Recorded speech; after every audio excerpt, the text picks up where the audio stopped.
వచ్చినటువంటి టీంకు సరస్వతి శిశు మందిర్ పాలమూరు తరపున స్వాగతం పలుకుతూ నేటి ఈ కార్యక్రమంలో వేదికపై ఉన్నటువంటి పెద్దవాళ్ళను పరిచయం చేస్తాను. గౌరవనీయులు శ్రీమతి డి ఇందిరా గారు, వారు జిల్లా న్యాయ సేవ అధికార సంస్థకు కార్యదర్శిగా బాధ్యత నిర్వహిస్తూ సీనియర్ సివిల్ జడ్జిగా వారు ఉన్నారు. వారికి రైట్ సైడ్ ఉన్న వారు తెలుసు మనందరికీ. శ్రీ గంగాధర్ యాదవ్ గారు, వారు ఈ పాఠశాల యొక్క కార్యదర్శిగా బాధ్యత నిర్వహిస్తున్నారు. అటు చివరి ఉన్నవారు శ్రీ శంకర్ గారు, ఈ పాఠశాలకు కోశాధికారిగా బాధ్యత నిర్వహిస్తున్నారు.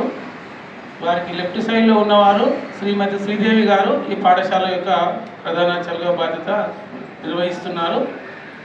ఈరోజు లీగల్ సొసైటీ సంస్థ నుంచి వచ్చినటువంటి పెద్దలు శ్రీమతి ఇందిరా గారిని మనకు మార్గదర్శనం చేయవలసిందిగా కోరుతున్నాను.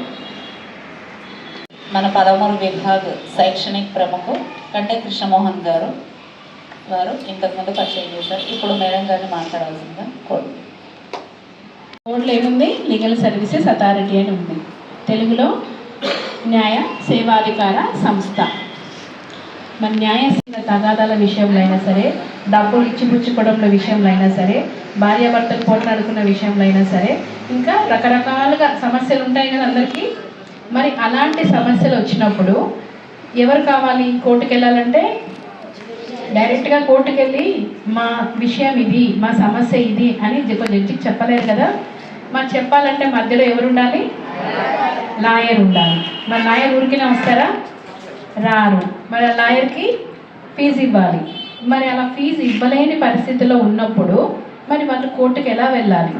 వాళ్ళు కేసు వేయాలన్నా, వాళ్ళ మీద ఇంకొకరు కేసు వేసినా, లేదంటే పోలీస్ వారి క్రిమినల్ కేసు పెట్టినా లాయర్ అవసరం.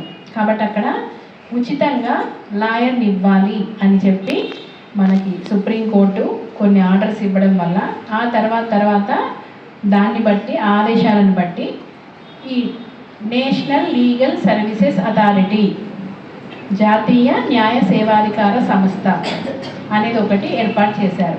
మరి అది ఎలా ఏర్పాటు అయిందంటే, ప్రతిదానికి చట్టం ఉంటుంది కదా. ఏది ఏర్పాటు చేయాలన్నా దాని గురించి ముందు కొన్ని నియమాలు నిబంధనలు ఉంటాయి. అప్పుడు ఏం చేశారంటే లీగల్ సర్వీసెస్ అథారిటీ యాక్ట్ అనేది తీసుకొచ్చారు. 1987లో ఆ చట్టం తీసుకొచ్చారు, లీగల్ సర్వీసెస్ అథారిటీ యాక్ట్. దాని ద్వారా నేషనల్ లీగల్ సర్వీసెస్ అథారిటీ అనేది అన్నింటికంటే పెద్ద ఆఫీస్ అన్నమాట. అది తెలుస్తుంది కదా. అది దాని తర్వాత అదేమో మన దేశంలో ఒకటి ఉంటుంది. సో చైల్డ్ మ్యారేజ్ ఉంది ఒకటి. చైల్డ్ మ్యారేజ్ యాక్ట్లో ఇందులో అమ్మాయికి ఎన్ని సంవత్సరాల వరకు పెళ్లి చేయొద్దు అంటే 18 ఇయర్స్ వరకు, అబ్బాయికి 21. మరి మామూలుగా ఇన్సూరెన్స్ తీసుకోవాలి ఒకటి. ఇన్సూరెన్స్ అంటున్నా, డ్రైవింగ్ లైసెన్స్ తీసుకోవాలి. అప్పుడు మేజర్ ఎప్పుడు? 18 ఇయర్స్. మరి ఇక్కడ మేజర్ అయిపోతాడు కదా, అక్కడ మాత్రం పెళ్ళికి ఎందుకు 21 అంటే పెట్టారు అట్లా. అందులో ఏజ్ మగపిల్లవాడి వయసు 21 అని పెట్టారు, ఆడపిల్ల వయసు 18 అని పెట్టారు. మరి 18 లోపల అమ్మాయి కానీ 21 లోపల అబ్బాయి కానీ పెళ్లి చేసుకున్నట్టయితే ఆ పెళ్ళికి గుర్తింపు లేదు, అది పెళ్ళి అని అనడానికి లేదు. అంతేనా? ఎందుకంటే వాళ్ళకి చట్టంలో చెప్పారు ఈ ఏజ్ తర్వాతనే పెళ్లి చేసుకోవాలని. కాబట్టి ముందే చేసుకుంటే ఆ పెళ్ళికి గుర్తింపు ఉండదు. మరి అక్కడ మరి ఇలాంటి పెళ్ళి చేయొద్దు అని చెప్పినప్పుడు మరి ఎవరు అక్కడ తప్పు చేసిన వాళ్ళు అవుతారు? పేరెంట్స్. ఎవరి పేరెంట్స్? అమ్మాయి పేరెంట్స్ కూడా కాదరు. వాళ్ళకి చట్టాల గురించి అవగాహన లేకపోవడం ఒకటి.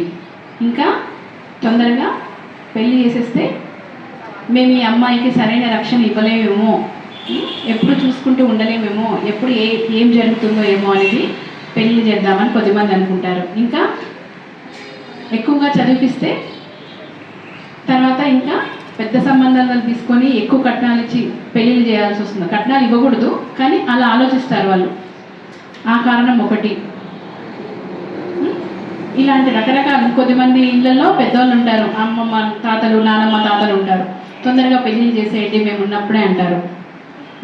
కాబట్టి అదొక కారణం అయి ఉండొచ్చు. అవగాహనలు ఏమీ లేవు. మీరు అదృష్టవంతులుగా నేను భావిస్తున్నాను.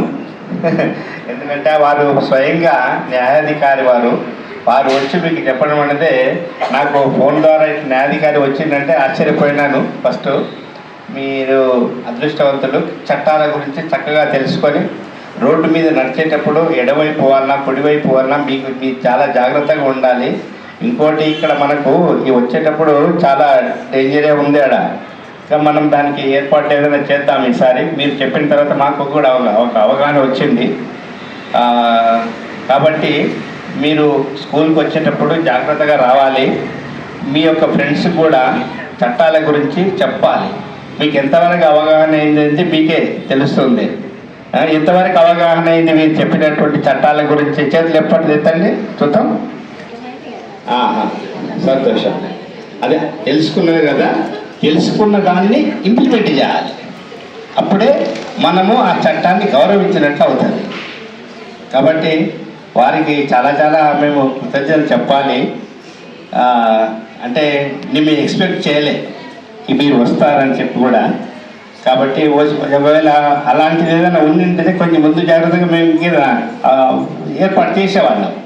సడన్గా వచ్చినందుకు మీరేమి చాలా సంతోషం మాకు. తర్వాత పెద్దవాళ్ళు కుటుంబాల గురించి కూడా చెప్పారు. కుటుంబ కలహాలు ఏమైనా ఉన్నాయి, ఈ మన సహజమైపోయింది. ధన్యవాదాలు చెప్తున్నాను. ఈ విధంగా స్కూల్కి వచ్చి రావడం, వాళ్ళ యొక్క మన యొక్క చట్టాల గురించి కానీ, ఆ తర్వాత సివిలైజేషన్ అంటారు దీన్ని, సివిక్ సెన్స్. దీన్ని సివిక్ సెన్స్ అంటారు.